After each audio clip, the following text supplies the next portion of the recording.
Welcome to Kenton's videos. Enjoy the video. In this video, I will show you how to replace a cabin air filter for a Ford Explorer.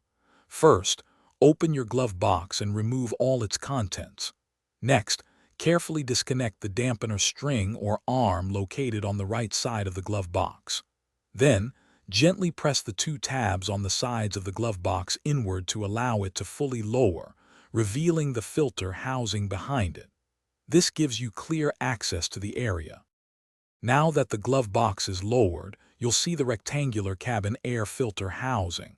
It's typically held in place by two plastic retaining clips on the bottom edge. Gently pull these two clips down and towards you to release them. Once unclipped, carefully remove the housing cover.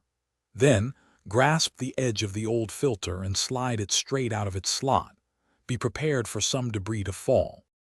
Before installing your new filter, check for an airflow arrow on its side.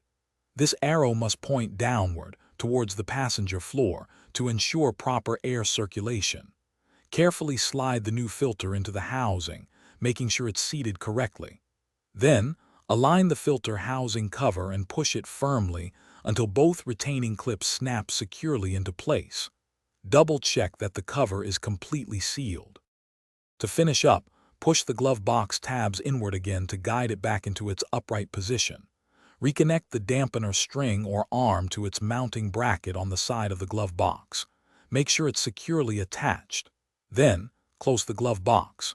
You've successfully replaced your cabin air filter.